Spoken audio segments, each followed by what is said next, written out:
Hi ಸ್ನೇಹಿತರೆ, ನಮಸ್ತೆ. ನಾನು ನಿಮ್ಮ ಗಗನ್ನು. ಸೊ ರೀಸೆಂಟಾಗಿ ನಾನೊಂದು ವಿಡಿಯೋ ಮಾಡಿಬಿಟ್ಟಿದ್ದೆ, KR ಮಾರ್ಕೆಟ್ಗೆ ಫ್ಲವರ್ ತರಕ್ಕೆ ಹೋದಾಗ ಸ್ಕ್ಯಾಮ್ ಥರ ಆಗಿದೆ ನನಗೆ ಅಂತ. ಸೊ ನಿನ್ನೆ ಮತ್ತೆ ನಾನು KR ಮಾರ್ಕೆಟ್ಗೆ ಹೋಗಿದ್ದೆ ನನ್ನ ಪರ್ಸ್ನಲ್ ವರ್ಕಿಗೆ ಅಂತ. ಸೊ ಅಲ್ಲಿ ನಾನು ಅಬ್ಸರ್ವ್ ಮಾಡಿದ್ದು ನಿಮ್ಮ ಮುಂದೆ ಹಂಚ್ಕೋತಾ ಇದ್ದೀನಿ. ಸೊ ನಾನಲ್ಲಿ ಪಾರ್ಕಿಂಗ್ ಮಾಡಬೇಕಾದ್ರೆ ಈ ಸಾರಿ ರಿಸಿಪ್ಟ್ ತೊಗೊಂಡು ಅದ್ರ ವಿಡಿಯೋ ಮಾಡಿಕೊಂಡು ಅದ್ರ ಫೋಟೋ ತೊಗೊಂಡು ಕ್ಲಾರಿಟಿಯಾಗಿರೋಣ ಅಂತ ನಾನು ಡಿಸೈಡ್ ಮಾಡಿ ಈ ಸಾರಿ ಅಲ್ಲಿ ಹೋಗಿದ್ದು. ಸೊ ಕ್ಲಾರಿಟಿಯಾಗಿ ನಾನು ಫೋಟೋ ತಗೊಂಡೆ, ವಿಡಿಯೋ ತಗೊಂಡೆ, ಸೇಫ್ಟಿಗಿರಲಿ ಅಂತ ಹೋಗಿ ಶಾಪಿಂಗ್ ಮುಗೀತು, ರಿಟರ್ನ್ ಬಂದೆ. ಸೊ ಅರೌಂಡ್ ಬಿಫೋರ್ 20-30 ಮಿನಿಟ್ಸಲ್ಲಿ ನಾನು ರಿಟರ್ನ್ ಬಂದಿರೋದು.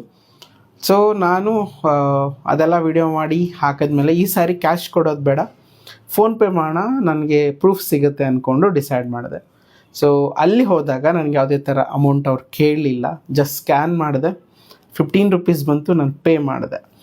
ಸೊ ಇದು ಪ್ರಿವಿಯಸ್ಲಿ ವಿಡಿಯೋ ನೋಡಿ ಅವರು ಆ್ಯಕ್ಷನ್ ತೊಗೊಂಡ್ರ, ಅದರಿಂದ ಕಮ್ಮಿ ತೊಗೋತಿದ್ದಾರೆ, ಅಥವಾ ಕ್ಯಾಜುವಲಿ ಕರೆಕ್ಟ್ ರೇಟ್ ಇರೋದೇ ತೊಗೊಂಡು ಅವತ್ತು ಸ್ಕ್ಯಾಮ್ ಮಾಡಿದ್ರ ನನಗೆ ಗೊತ್ತಿಲ್ಲ. ಬಟ್ ಪರ್ಸನ್ ಮಾತ್ರ ಅವನೇ ಇದ್ದ, ದ್ಯಾಟ್ ಇಸ್ 100% ಶೋ.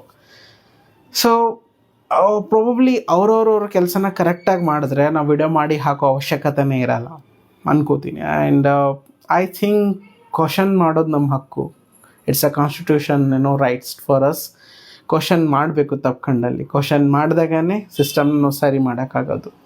ಸೊ ಇದೇ ಥರ ಕಂಟೆಂಟ್ನ ನಾನು ನಿಮ್ಗೆ ಹಾಕ್ತಾನೇ ಇರ್ತೀನಿ. ಆದಷ್ಟು ನಮ್ಮ ಚಾನಲ್ನ ಫಾಲೋ ಮಾಡ್ತಾಯಿರಿ. ನಾನು ನಿಮ್ಮ Gagan. Thank you so much.